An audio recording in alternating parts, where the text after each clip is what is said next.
Muchas de las cosas que voy a evitar preguntarte porque ya las he escuchado varias veces, pero hay algunas con las que he armado las preguntas, espero que te haga sentido, que te guste la entrevista. Recuerdo dos escenas que has contado en varias ocasiones. Esa tarde en Manuel Fábregas cuando escuchaste la abertura de El Hombre de la Mancha, que te cimbró, y la vez que llegaste a los Insurgentes y te presentaron a José Luis Ibáñez. Pues Ahí, sí, son dos momentos cardinales absolutamente. ahí empezó tu gusto por el teatro, pues ya venía de atrás. No, mi gusto por el teatro empezó desde que era yo niño, literalmente, desde mis primeros recuerdos. Yo me acuerdo que jugaba y hacía campamentos en mi cama, no se me puede olvidar, agarraba una escoba y la subía a la sábana y ahí ya para mí eso era una casa de campaña y entonces organizaba con mis amiguitos de aquel entonces representaciones adentro de la casa de campaña. O sea, para mí la representación teatral es algo que traía en la sangre desde siempre. Y yo pensaba que así éramos todos. Claro, porque para mí era lo más normal y natural. Después me di cuenta que no éramos así todos. Pero pues yo traía esto, obviamente desde siempre. Y esos dos momentos capitales que dices, ¿cómo los recuerdas? ¿Cómo fueron? Muy, muy vívidamente los recuerdo, porque yo fui a esa función del Hombre de la Mancha llevado a fuerza. Me acuerdo muy bien que había leído el periódico Excelsior esa mañana, porque yo leí el periódico desde entonces y lo sigo leyendo hasta el día de hoy. No entiendo cómo hay gente que no lee el periódico, pero así es la vida. La inmensa mayoría de las personas no leen el periódico. Yo he visto una foto de Nati en el periódico Excelsior con un traje de sevillana, con su pañoleta, ¿no? Así amarradita en la cara, y su vestido de sevillana con unos lunares rojos de este tamaño, una cola enorme. Y me acuerdo que pensé, qué flojera debe ser esta señora, qué horror. Y me dicen, vamos a ver a Arte Mistral en El Hombre de la Mancha. No, yo qué flojera, no, no, para nada, no se me antojó, no sé por qué. Hoy en día veo las sevillanas y me fascinan, pero en aquel entonces no entendía nada, por supuesto. Entonces fui contra mi voluntad, me acuerdo muy bien que me subieron a un coche de mis amigos y dos amigas se pusieron una de un lado y la otra del otro para que no me pudiera yo bajar del coche. Literalmente fui secuestrado. Ahí llegamos al Teatro Manuel Fábregas, última fila, lado derecho. Ahí me siento en la última fila del teatro y de repente oigo la obertura, ¿no? De la orquesta. Ta ta tan, ta ta ta tan. Y en ese momento algo me pasó. Sentí como una descarga eléctrica, literalmente, y me volteé hacia el escenario y ya no me pude salir de ahí. Me fascinó, me encantó, me enamoré y me enloquecí. Dije, "Uy, esto es lo que yo quiero hacer en la vida". ¿Qué tendrías? ¿16, 15? Por ahí, sí, Okay. por ¿Y ahí. lo del José Luis pasó que 5 años después, 4 años? Sí, pues sí, yo tendría 15, 16, ahí 17, 18, 19, 20, 21, no, menos. Lo de José Luis fue a los 18, 19 años, no más tarde que eso. Ok. Yo estuve un año fuera del país, regresé a México y dije, bueno, ¿qué voy a hacer? Morris y mi familia me decían, ¿qué vas a hacer? ¿A qué te vas a dedicar? ¿A qué vas a estudiar? Ya tienes que decidir. Y yo nada más decía teatro, teatro, teatro, pero en mi casa yo decía teatro y se reían, porque no entendían ni siquiera que el teatro era una profesión. Se veía como una cosa frívola ahí, exóticamente frívola y hasta ahí. Y entonces pues busqué, dije, ¿cómo le hago? Tengo que encontrar con quién prepararme para conocer este medio.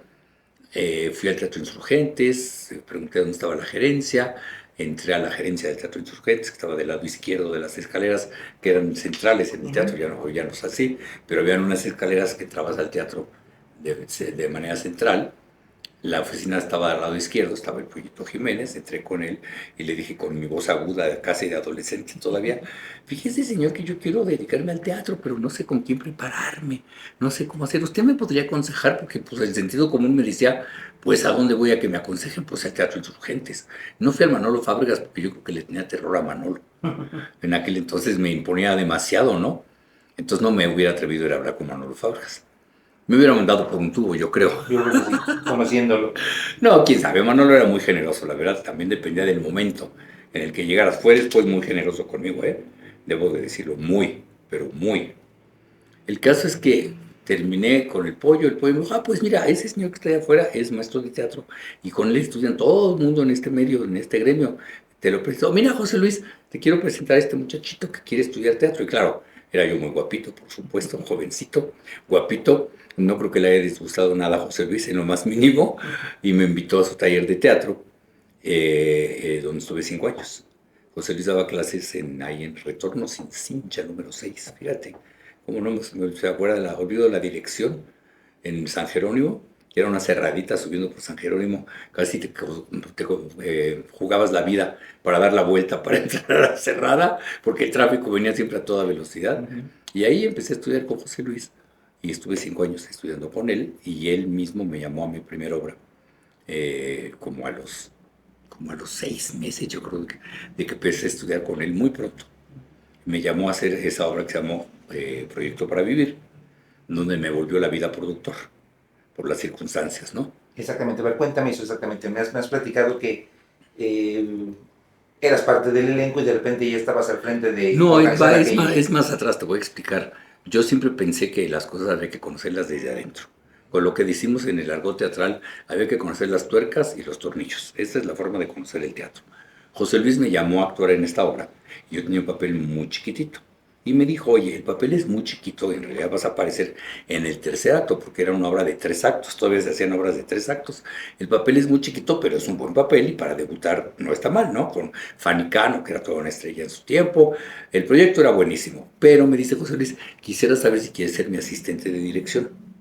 Y dije, sí, por supuesto, me encanta la idea. Y entonces esa obra la ensayamos en el bajo escenario del Teatro Insurgentes.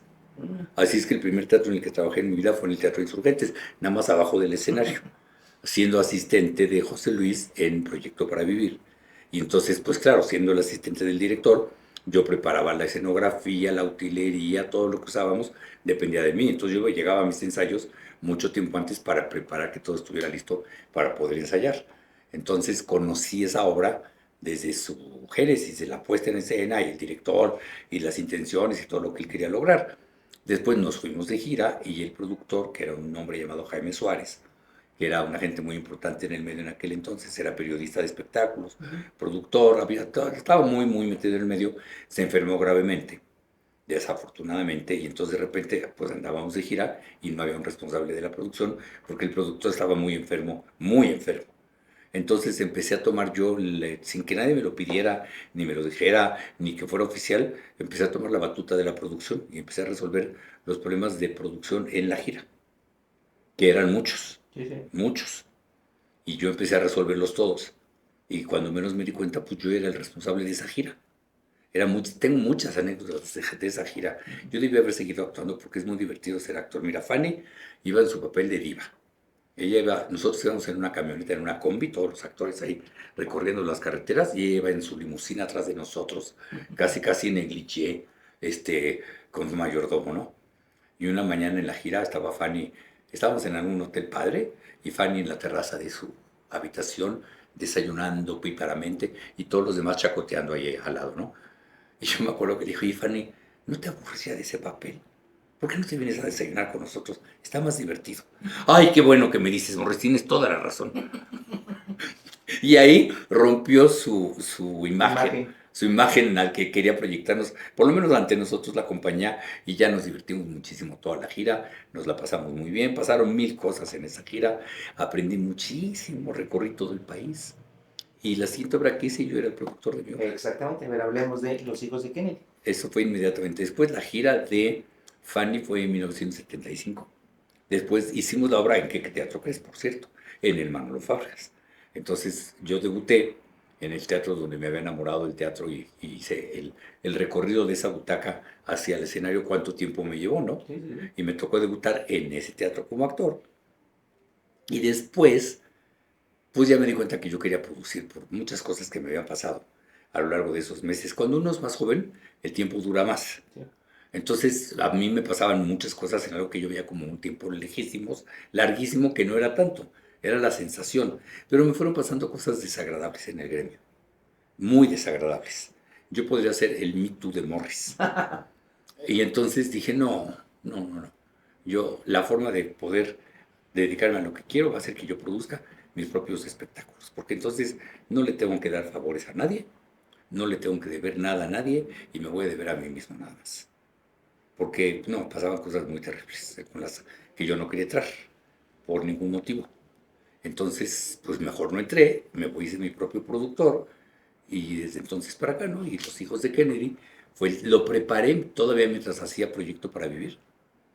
Me llevó mucho tiempo de preparación, porque estaba yo nuevo, verde, empezando a convencer a los actores. Bueno, que creyeran en mí, que confiaran en mí, ¿no? Pues claro que me deben haber visto como un niñito jugando al teatro. Ujú. Pues niñito, niñito jugando al teatro, pero aquí estoy 48 años después. Sí, sí, sí. ¿Cómo conociste Los Higos de Kennedy? ¿La viste en Nueva Fui a York? Nueva York, me fui en un viaje con José Luis, fuimos a buscar obras. Ujú. Fuimos juntos y fuimos ahí, vimos Los Hijos de Kennedy y no me quedó duda que esa es la obra que yo quería hacer. Y él la dirigió. Él la dirigió, efectivamente. Él fue mi primer director, ya como productor. De 76, de Los Hijos de Kennedy, al 83, que llegó Claudia, que has dicho en varias ocasiones que es tu primer gran éxito comercial, hay 7 años. ¿Qué pasó en medio? Los montajes que están ahí fueron un aprendizaje, fuiste creciendo. ¿Qué ¿Qué- montajes están ahí? A ver, cuéntame. están, está el árbol, Ujú. está, Dios mío, no los tengo aquí a la mano, el resto. Pasaron muchas cosas, debe estar cenizas con Estas Juanito cenizas, Reynoso, exactamente, por sí. supuesto. Pasó la muerte de mi hermana, eso fue lo que pasó, que me devastó absolutamente, totalmente. Al mismo tiempo que estaba yo aprendiendo en el teatro y empecé a trabajar con otros directores y con otras circunstancias. Iba a hacer un musical con Lucha Villa que iba a dirigir José Luis Ibáñez. La mala leche del gremio impidió que eso sucediera. Verdaderamente hubo pésima mala leche de mucha gente que me separó de Lucha con todo el dolor de mi corazón. Que después nos amistamos afortunadamente y fuimos muy, muy amigos. Cuando Lucha vino al estreno de Qué Plantón, nunca se me va a olvidar que me dijo, mira Morris, yo sabía que podía creer en ti y que había ahí un productor de teatro musical. Y esas palabras, bueno, me las llevaré a la tumba, como te puedes imaginar. Pero bueno, mi hermana falleció, Dios mío, nunca me acuerdo del año, como que lo borro. 80 ya, 80, No, principios de no, los no, 80, no finales sé. de los 70. No sé si en 77 o 79, siempre me confundo. Pero ahí falleció mi hermana y bueno, tuve un duelo espantoso que me detuvo, por supuesto, un rato y luego pues, seguí produciendo. 2 años después del 83, o sea, 85, poquitos del temblor, 99, Ujú, ujú. abandonas la actuación. Ahí. Me pasó una cosa muy curiosa. Yo estaba trabajando en Claudia como actor y productor. Nos iba muy bien. Se llenaba el teatro todas las noches. Acabando la función de Claudia ensayábamos 9/9 con Julio Castillo, que era de una exigencia lógicamente de nivel mundial. Superlativa. Y un día en la función de Claudia se me quedaron dormidos los brazos. Pero dormidos, dormidos de que no los podía mover en plena función. Entonces en el intermedio pedimos un médico entre el público. Porque en ese entonces que íbamos a tener una ambulancia o algo así, pero ni soñarlo. Pedimos un médico del público y afortunadamente entró un médico del público y dijo, cuénteme qué le pasa. Y le dije, pues mire, es que se me durmieron los brazos, no los puedo mover y estoy asustado de que no me esté dando un infarto. Entonces ese hombre que nunca supe quién fue, que era un miembro del público, de estos doctores que andaban con su maletín, Sí, sí. entró con su maletín, con su estetoscopio, me auscultó todo y me hizo preguntas. Me dijo, a ver, cuénteme usted qué hace. Ah, pues mire, yo soy el productor de la obra y actúo de una obra y luego cuando acaba las funciones ensayo otra obra y luego me voy a dormir a mi casa a las 3 de la mañana y luego tengo otro negocio de donde financió el teatro y entonces a las 10 de la mañana ya estoy en otro negocio y luego salgo, me voy al teatro y me dijo, pues mire usted, no le está dando ningún infarto. Lo que tiene usted es un ataque de estrés. Me da risa porque ahora ando con un ataque de estrés de también en los últimos días. Pero si quiere que le dé un infarto, me dijo, siga haciendo exactamente lo que está haciendo porque seguro le va a dar. Yo le aconsejo que elija o producir o actuar. Es mi consejo. Le agradezco mucho, doctor. ¿Cuánto le debo? No, no, no se preocupe. No es nada, no me cobró nada. Se regresó como espectador a ver la función. Aplaudió. Terminamos la función. Nunca supe quién era esa persona. Y esa noche les dije a todos en el teatro, miren, por favor, quiero que se vayan, que me dejen solito, solito en el teatro. Y prendí las luces con aquellos dimmers de palancas maravillosos que teníamos y me quedé viendo el escenario con la luz prendida y diciendo, ¿qué quiero hacer? ¿Para qué lado me voy? Tiene tanta razón este señor, tengo que decidir, ¿produzco o actúo? Entonces estuve unas horas conmigo mismo poniendo en la balanza una cosa y la otra, decidí dejar de actuar y decidí que 9/9 iba a ser mi última obra y después me voy a dedicar a la producción. Y lo cumplí, lo que me prometí a mí mismo, lo cumplí cabalmente. Hace ratito dijiste que lamentabas no haber seguido como actor. De repente te dan ganas, de repente Sí, dices, híjole. por supuesto es más divertida la vida del actor que la del productor, por supuesto. y hoy en día mucho más alivianada, Ujú. porque gracias a Dios los actores hoy tienen mucho trabajo y a los productores nos cuesta más trabajo producir. Después de Nube 9, 1989, ¿qué Plantón? El primer musical en tu vida, donde Lucha Villa te dijo estas palabras maravillosas. ¿Cómo nace el proyecto de Plantón? ¿Cómo llega a ti? ¿Qué recuerdas Mira, yo siempre de quería esa hacer histórica temporada? yo quería hacer un musical, era mi sueño, por supuesto, hacer musicales, pero como yo siempre he soñado en grande, porque soñar no cuesta nada, yo quería hacer Los Miserables. Y ya había conocido a Cameron Mackintosh, ya había venido Cameron Mackintosh a México, ya teníamos planes para hacer Los Miserables, pero por azares del destino nunca lo había podido concretar, porque así es la vida. Y en aquel entonces yo conocí a Memo Méndez, pues como conocía a toda la gente del medio, ya conocí a la gente del medio estudiando canto con Lulu Quintero, después estudiando danza con Eva Pulido, y todos los años que estuve con José Luis, pues fui conociendo a todo el mundo. Nos brincamos el CUT, Ujú. sabes, una historia bastante, ¿cómo sería la palabra? Singular, peculiar. Yo iba a hacer mi graduación en el CUT, íbamos a montar X obra, y yo iba a ser el estelar de la obra. Luis de Tabría me había elegido para el papel estelar, que es cuando se enfermó mi hermana. Wow. Y entonces yo dejé todo y aventé todo y nunca le expliqué, pero era del dominio público. O sea, mis amigos lo sabían, gente lo sabía, por lo que yo estaba pasando, que era lo más trágico y terrible que te puede pasar desde mi punto de vista. Entonces yo paré mi vida completamente en ese momento y me fui del CUT. Y entonces luego me mandó Luis un recado que las academias, que el CUT no eran las academias Vázquez, que no podía uno ir y llegar y salir. Y dije, pero qué tonto señor verdaderamente, que no entiende las circunstancias humanas, ¿no? Eh, Pero bueno, en fin, esa ya pasó mucha agua bajo ese puente.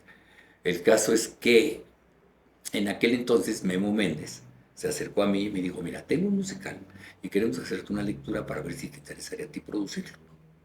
Y yo le dije, mira, yo tengo en el horno Los Miserables. Si se me concreta, que tengo todos los de estos que se me concrete, no voy a hacer ningún otro musical. Pero si no, pues pudiera interesarme, porque a lo mejor en lo que llegó a hacer Los Miserables podría hacer otro musical. Me hicieron una lectura muy bien organizada, me cantaron que plantón, por supuesto me enamoré del proyecto, mira lo que tengo en mi escritorio, jaja. ah, mira. Sí, era un cassette que no se ha guardado en la bodega. Me hicieron la lectura y efectivamente el proyecto de Los Miserables se volvió a postergar por la razón número 35,000 y entonces decidí sí hacer que Plantón, por supuesto soñando en grande. Ellos querían una cosa chiquita, en un teatro chiquito, una cosa modesta, y dije, no, no, no, no. Si lo hacemos en grande. Yo ya pensaba en grande desde siempre, porque fui muy inconsciente, la verdad. Y entonces decidí que lo quería hacer en el San Rafael. Y entonces cuando llegué con Fela, porque ya estaba Fela al frente, doña Fela, porque Manolo ya estaba enfermo en ese entonces, se rió de mí, ay, como un musical mexicano en el San Rafael. Estás loco, eso no se ha visto nunca, un musicalito mexicano ahí. Dije, no, Fela, esto va a ser un gran musical, no va a ser un musicalito mexicano. El caso es que la convencí de que me prestara su salón de ensayos, o me lo rentó, porque no creo que me lo haya prestado, no me acuerdo.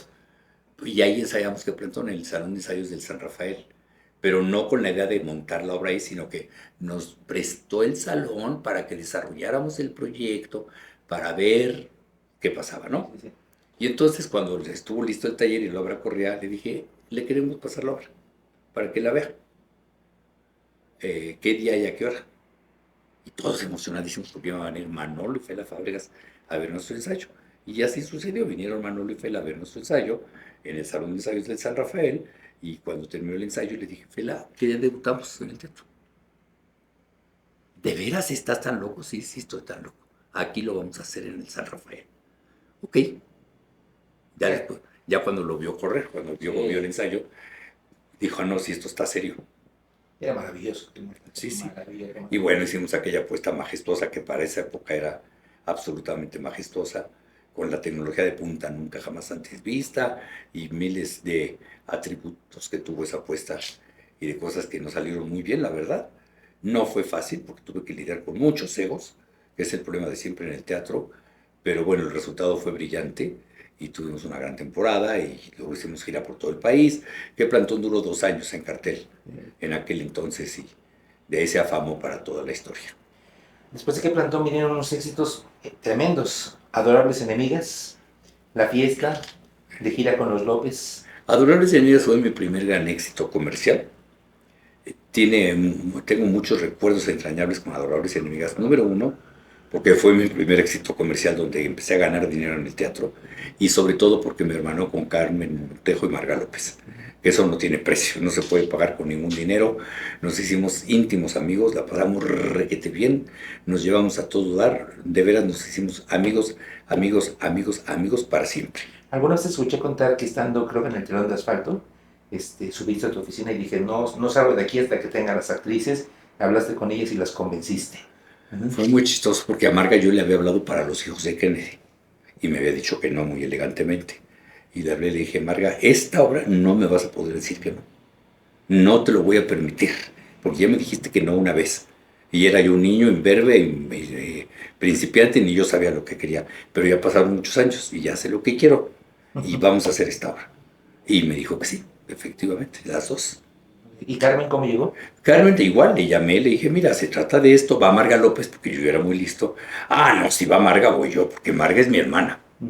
Ya se les consideraban hermanas entre ellas. Sí. Entonces Carmen dijo, si va Marga, voy yo seguro. Ya con eso ya me convenciste. Entonces a Carmen la convencí vía Marga. Has contado que Adorables Enemigas tuvo muchos, digamos, no problemas, pero sí imprevistos de repente. O sea, que una actriz que entraba, anécdota que cuentas que se cayó la marquesina, Mira, los créditos mismos. Adorables Enemigas la estrenamos en el Teatro Insurgentes. Y después, por decisión del dueño del teatro, decisión equivocada desde mi punto de vista, nos tuvimos que ir. Y entonces vino la discusión de a dónde nos vamos. Lo lógico era el Teatro San Rafael. Pero el Teatro San Rafael me decían que no, que sí, que a lo mejor, que tal vez, que tenían otros compromisos, que iban a ver. No me decidía nada. Y yo ya no podía esperar más tiempo y estaba el Teatro Hidalgo disponible. Era cuando construían el metro, toda Avenida Hidalgo era un enorme agujero. Y tú para cruzar de la acera de Bellas Artes al Teatro Hidalgo tenías que caminar por unas tablitas así de 20 centímetros. Y yo me acuerdo que tenía un socio, paz descanse, y me dice Jorge Esteves, no hombre, ¿cómo crees al Hidalgo? Para nada vamos a ir, eso es una locura, eso es un suicidio. Yo estaba parado fuera del Hidalgo y yo había decidido que íbamos a ir al Hidalgo. Le dije, mira Jorge, la obra era mía, él era mi socio, pero la producción era mía. Le dije, nada, no hay ningún problema, si no quieres venir, la hago sin ti. Yo lo voy a hacer en el Hidalgo. Si quieres venir, estás cordialmente invitado a seguir en la sociedad, pero si no y consideras que es una locura, que es un suicidio, no te preocupes, no vengas. Decidió venir para mi mala suerte. Y tuvimos un trancazazazo ahí. Vendíamos las escaleras en el teatro, literalmente. Me tocó estar en las escaleras. Llenos todas las noches, la gente enloquecida, amando a Marga y a Carmen. Como ellas tenían que encabezar una semana una y otra, puse una marquesina fuera del Hidalgo con unos rieles. Y entonces se movían los nombres así. Y llegaba cada semana que empezaba la función, a la que le tocaba encabezar, llegaba a revisar si estaba primero su nombre. Hermanas, hermanas, hermanas, pero los egos eran los egos. Y claro, allá afuera del Teatro Hidalgo, yo no sé por qué, cuál es el fenómeno de la naturaleza, pero se hacen unos remolinos. De vez en vez, pero unos remolinos fuertes, afuera del Teatro Hidalgo. Se los digo para que si pasan por ahí se cuiden. Pues nos toca un remolino de esos y agarra el nombre de Marga López y lo tira de la marquesina. No es que estuviera mal puesto, no es que estuviera mal colgado, no es que estuviera mal hecho, es que fue un remolino durísimo. Había vendedores ambulantes allá afuera del teatro, volaban los hornos de microondas con los que vendían palomitas, volaban los hornos de microondas en el remolino. O sea, fue algo fuerte y serio. Y desgraciadamente el nombre de Marga le cayó a una transeúnte, mira qué palabras traigo el día de hoy, y le rompió la clavícula. Y bueno, un sustazo, y quién va a ser responsable de esto, y cómo lo vamos a atender, cómo lo vamos a resolver. Finalmente esa mujer fue hiperamable y dijo, no se preocupen de nada, yo entiendo que es un accidente de la naturaleza, aquí no hay nadie que culpar, la atendimos, le pagamos el hospital y todo lo que hubo que hacer. Y ella estaba agradecidísima y sin mala onda para nada, diciendo, no, entiendo, perfecto. Pero yo mientras tanto pasé un susto de los 10,000 demonios y fue muy chistoso porque llega Marga al teatro y dice, no está mi nombre en la marquesina. Y yo me acuerdo que le dije, ay Marga, es que tu nombre pesa mucho. Literal. Tu nombre pesa mucho, ¿sabes? Solo cuando el riel. Exacto. Hablemos de 1997, creo que un año capital en tu vida. Dos cosas muy importantes. Aparece Ocesa y una obra que creo que ha sido emblemática, Confesiones de Mujeres de 30. Pues sí, yo ya traía en ese momento 20 años de carrera, ¿verdad? Porque 1997, lo cual quiere decir que empecé en el 77 prácticamente, sí. Me ve a los 20 años. Yo estaba muy decepcionado porque no había podido levantar Los Miserables, que era ya mi sueño y mi obsesión. Y había decidido dejar el teatro.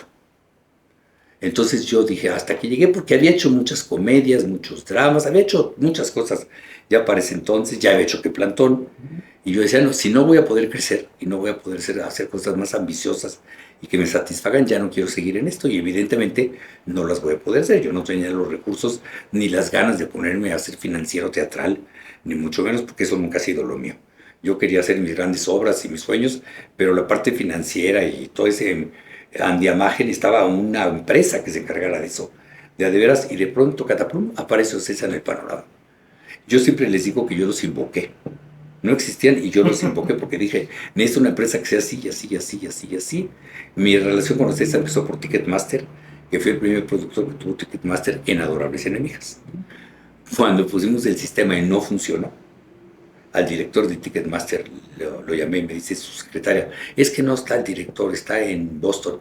No me importa dónde esté, señorita, me lo pone en la línea ahorita. Bueno, no sé cómo me habrá oído que lo llamó a donde estuviera y me tomó el teléfono. ¿Qué pasa, Morris? ¿Pasa que tu maldita máquina no funciona? Que tengo una cola de gente que llega hasta la esquina del teatro, hasta el otro lado del teatro, y no puedo vender los boletos eficientemente porque tus máquinas son una porquería. Tienes 20 minutos para resolver esto, y si no, manda a recoger tus máquinas en el asfalto de la avenida Insurgentes, porque las voy a tirar a la basura, pero a gritos. Bueno, se resolvió ese problema. Y poquito tiempo después me llamó él a una comida, me presentó con Federico González Compeán y me dijo, mira, estábamos buscando a alguien que se encargara del departamento de teatro de Ocesa. Y después de aquellos gritos del teatro Insurgentes, cuando las máquinas no funcionaban, dije, Morris es la persona que necesitamos y queremos saber si te interesa. Y yo me quedé como con el ojo cuadrado porque ni los conocía, ni sabía lo que hacían. Habían hecho ya grandes conciertos, pero los conciertos nunca han sido lo mío. Así es que yo tenía muchísima ignorancia y mucha desconfianza, no de ellos en particular, sino de que venían de muchas decepciones amorosas, como yo digo. En el teatro había intentado 3, 4, 5 veces encontrar gente con dinero, con interés, con ganas de invertir, y todo eso se había caído siempre. Y ya estaba tan decepcionado que dije, no, ya me voy ya. Esta fiesta ya fue, ya me voy a otra cosa. Apareció César, desconfié. Les dije, a ver, vamos a empezar despacito, porque quería ver que fueran netos, ¿no? Hicimos Confesiones de Mujeres de 30 porque es lo que yo les pedí, hacer una obra chiquita juntos, no empezar por un musical gigantesco, para conocernos, para ver realmente quién era quién. Hicimos Confesiones, ellos montaron La Bella y la Bestia en el Orfeón, yo llegué al estreno de La Bella y la Bestia y me di de topes contra la pared diciéndome, tarado, tarado, tarado, tarado, si eran los de veras. Y tú desconfiabas, y si eran los de veras, por supuesto. Afortunadamente ya nos reímos mucho, Federico y yo, del asunto. Me dijo, ¿entonces ya te subes al barco? No, yo creo que sí. Entonces me llamó Federico a una junta en su oficina y pues estaba todo el equipo de teatro de La Bella y la Bestia y me tenía una botellita de agua y dice, miren, a partir de ahora, Morris es el director de la división de teatro y me aventó la botella de agua. Y ya, todos así. Y de entonces, para acá, pues todo lo que ha pasado. Son 26 años, 26 grandísimos musicales, decenas de obras de cámara. ¿Cuál sería tu evaluación de esa relación con Ocesa? Ah, no, maravillosa, maravillosa, no, absolutamente maravillosa. Es increíble que puedas, después de una relación de tantos años y de tanto riesgo y de tantas cosas juntos, poder decir que no he recibido más que cosas buenas de la gente de Ocesa y que no tengo más que cosas maravillosas que decir de Alejandro Soberón, de Federico González, de George González, de Julieta González, mi colega ahora en la producción, y de toda la gente con la que he trabajado en Ocesa, la gente más decente del mundo. Aman el teatro, les gusta muchísimo lo que hacemos, nos apoyan, pues casi de manera incondicional, y ha sido una relación muy maravillosa. Y sí me saqué la lotería. Muchos dicen que me saqué la lotería. Sí me saqué la lotería, pero por mi trabajo, No me la saqué porque me encontré un billete tirado en la calle, sino porque yo tenía antecedentes, tenía una carrera, tenía un currículum que ellos vieron y bueno, se juntó el hambre con las ganas de comer.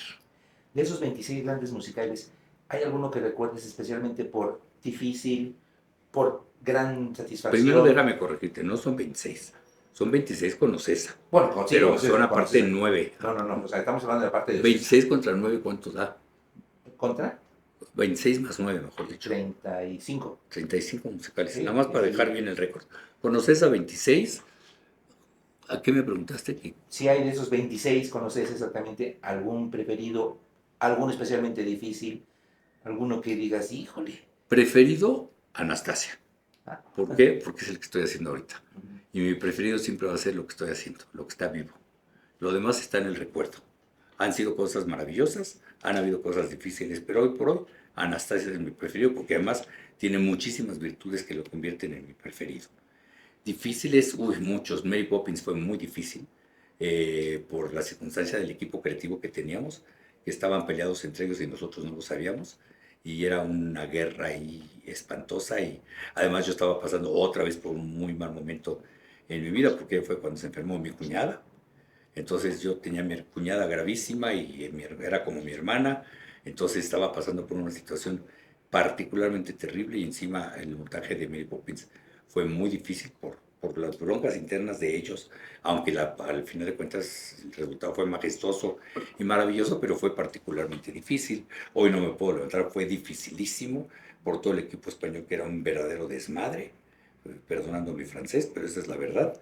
Y entonces fuera muy difícil trabajar con ellos, muy difícil, y tuvimos que hacer grandes esfuerzos para levantar eso en su momento por el desorden con el que ellos trabajaban. Y no, han habido muchos muy difíciles, muchos, muchos, muchos, muchos. ¿Y alguno especialmente satisfactorio que no sea el que está ahorita? ¿Los Miserables? Los Miserables, la primera puesta de Los Miserables, esa es sí, absolutamente inolvidable. La primera puesta de Los Miserables en el ex Telmex, eso fue inolvidable, pero hay muchísimos, Chicago y Full Monty, Violinista en el Tejado, hay una gran cantidad de cosas inolvidables que hicimos a lo largo de los años. Wicked, no se diga, por supuesto, ¿no? El mismo Chicago en su segunda vuelta, que nos quedó mejor que la primera, que era difícil de superar, y nos quedó mejor. Sí, sí, sí. Entonces hay muchas cosas positivas y hay cosas duras y difíciles, por supuesto. Entre las cosas positivas de Ocesa hay dos que me gustaría que comentaras. Una es, has mencionado varias veces, la profesionalización, digamos, de toda la gente que ha trabajado en Ocesa, desde que empezó La Bella y la Bestia hasta ahora, tanto la parte técnica como la parte artística. O sea, Ocesa ha propiciado esta profesionalización en nuestro país. Por supuesto, mira, nosotros teníamos en el gremio varias circunstancias. Primero que nada, la gente que hacía teatro, que producía teatro, eran clanes familiares. Entonces existía el clan A, el clan B, el clan C, y todo quedaba en familia. Los papeles se repartían entre los familiares. Lo cual no digo que estuviera bien o que estuviera mal, simplemente digo cómo era. La más de las veces eso estaba muy bien, porque cuando tú naces en la profesión y la mamas desde chiquito, eres muy talentoso de grande. Entonces las dinastías familiares en el gremio no me parecen mal, me parecen muy bien, aunque a veces pues puede haber aberraciones. Pero también había otra cosa muy espantosa, y eran las obras hechas a partir de las cosas televisivas que tenían éxito. Entonces aparecía la novela, wow, wow, wow, y entonces agarraban 4 o 5 actores de esa telenovela, se iban de gira por todo el país, recogían el dinero con palas, eran puestas pésimas, los actores eran malísimos, porque normalmente los actores de las telenovelas en esa época solían ser muy malos, y después pues hacían cosas pésimas en el teatro, y entonces pues hasta daba pena ajena. Entonces nosotros llegamos y dijimos, no, aquí va a ser por audición. La gente que se va a quedar con los papeles van a ser los que tengan el talento, los que tengan la preparación, los que tengan la disposición y los que nos parezcan adecuados profesionalmente.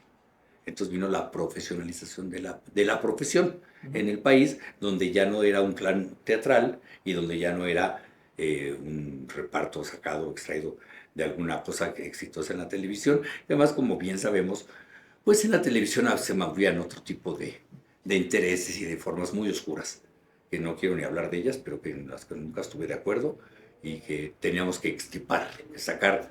Yo me acuerdo mucho cuando hicimos Chicago, me habló una famosísima estrella de ese tiempo para decirme, yo quiero ser Roxy. Pues como no, por supuesto, mira, vamos a hacer un taller de tales fechas para el estilo Fossi, estás probablemente invitada y después van a venir las audiciones y si los directores te eligen, pero encantados de la vida porque era un gran hombre. ¿Cómo? ¿Quieres que audicione? Sí, sí, quiero que audiciones. Aquí no vas a entrar si no audicionas. Pero ¿cómo? En mis tiempos no era así. Creo que ya no son tus tiempos. Y fue muy duro porque muchísima gente me atacó y pensaban que yo quería poner a mis amigos porque me atacaban diciendo, es que Morris solo contrata a sus amigos. Y yo decía, "Ay, pues qué amigos tan talentosos tengo, ¿verdad?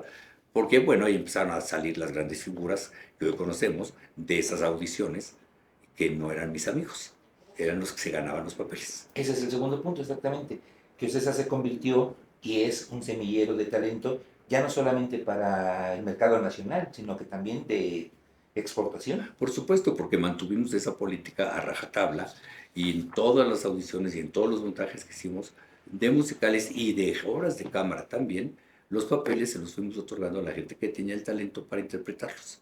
No porque fueran famosos, no porque tuvieran escándalos en su vida, no porque fueran hijo de tal, sobrino de tal, o se acostaran contra tal otro, porque eso tú sabes que jugaban en el medio, bueno, yo supongo que sigue jugando con nosotros jamás y la gente se quedaba legítimamente con los papeles. Y claro, cuando tú le das a un actor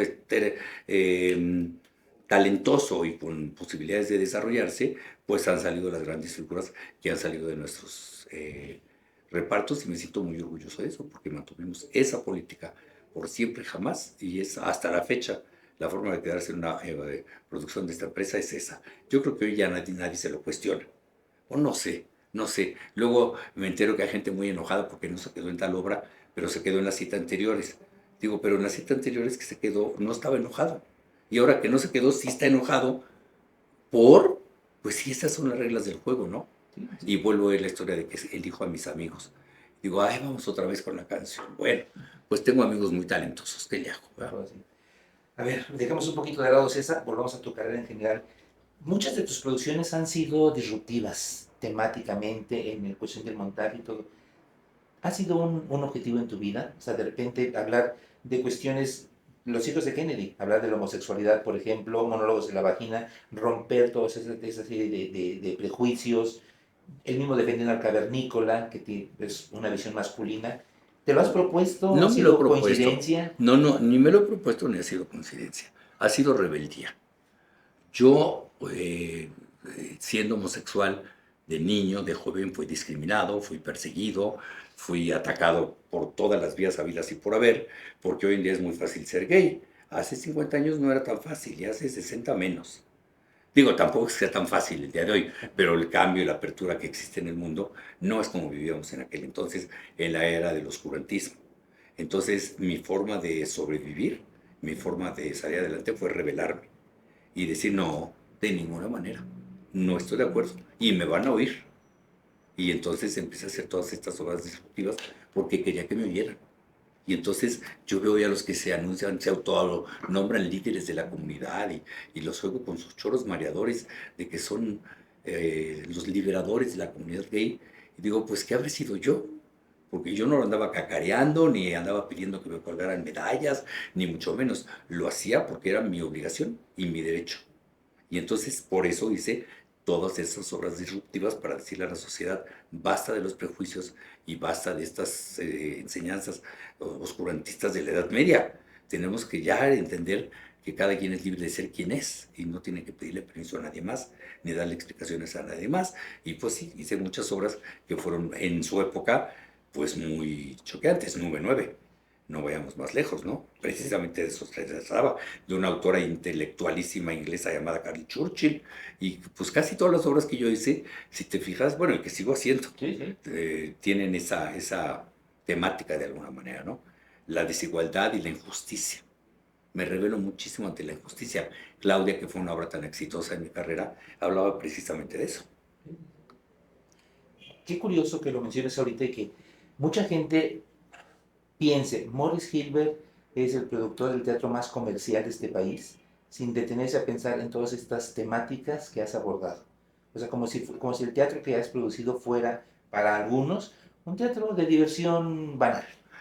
Pues sí, a mí me ha sorprendido mucho, la verdad, y tú me conoces muy bien, Hugo, Me sorprende la tontería humana, porque juzgan, prejuzgan, no saben, no se informan. Si se tomaran la molestia de leer mi trayectoria y de ver las obras que he montado y la temática de las obras que he montado y leyeran las obras, dirían, pues no, Morris no se ha dedicado tanto al teatro comercial, y me dedico al teatro comercial con enorme orgullo. El mal llamado teatro comercial, todo el teatro es comercial. El teatro que vende boletos es comercial. Si vendes un boleto, ya eres comercial. Esas son etiquetas que nos vinieron aplicando desde tiempos atrás para dividirnos, como siempre. Me parecen ridículas y absurdas. Yo he producido premios Pulitzer, he producido obras importantísimas, La Duda, La Prueba, Agosto. Tengo una gran cantidad de textos disruptivos, intelectuales, profundos, pero muchísimos, pero no lo ven, porque no quieren verlo, porque no les interesa verlo, porque no les conviene verlo, o por mera y simple ignorancia. Platicábamos hace rato de los millones viendo La Casa de los Famosos, y a mí se me rompe el corazón de ver el nivel de estupidización colectiva en el que vivimos. Entonces, ¿qué voy a pretender? Que la gente sepa cuál es mi trayectoria y cuáles son las obras que he montado. Pero si a alguno le interesa, que se asome y que vea y después juzgue. Okay. Hablemos de una de ellas, Los monólogos de la vagina. Ha sido un hito en este país, no solamente teatral, sino cultural, social, de mentalidad. ¿Cómo llega a ti y qué te ha dado? Mira, como hemos platicado, yo siempre he estado en contra de la injusticia. Y sobre todo la injusticia de carácter sexual. Toda la presión bajo la que vivimos y todas las injusticias que vivimos. Y cuando esta obra llega a mis manos, yo me enamoré profundamente del texto y me sentí comprometidísimo a hacer que toda la gente en este país escuchara esa obra, llamada Los monólogos de la vagina. Y después, analizándome a mí mismo con el tiempo, me di cuenta. Uno de mis primeros recuerdos en la vida es que violaron a una chica en la puerta de mi casa en la colonia Condesa. Y a mí me tocó presenciarlo, siendo un niño de 5 o 6 años. Y yo ese recuerdo lo tenía muy escondido en mi mente hasta que a través del psicoanálisis lo saqué. Y yo me di cuenta por qué conecté con los monólogos de la vagina tan intensamente, porque yo tenía en mi inconsciente ese horror que viví como niño y que me tocó presenciar un acto tan espeluznante. Y que claro, es algo que se te queda para toda la vida. Yo te lo cuento ahorita y es como si lo estuviera viendo y oyendo en mi cabeza. La circunstancia, el momento, los gritos de la mujer, todo lo que sucedió. Y después tuve mujeres maltratadas en mi propia familia, por increíble que parezca. Y entonces esos dos factores me hicieron que me comprometiera tanto con los monólogos de la vagina. Y mi idea era que todo México lo viera y que pasara lo que pasó con la obra. Y 23 años después seguimos haciendo los monólogos de la vagina. Y me parece que le ha abierto los ojos a muchísimas personas y sobre todo les ha enseñado a las mujeres a defenderse. Entonces, imagínate lo importante que es hacer esa obra. ¿Qué les dices a la gente que escucha a Morris Hilbert y te llaman incluso el rey Midas del teatro? No, pues que me la hagan buena si supieran la realidad. Esta es una profesión muy, lamentablemente terrible desde el punto de vista financiero. En el teatro es facilísimo perder dinero y es casi imposible ganar dinero.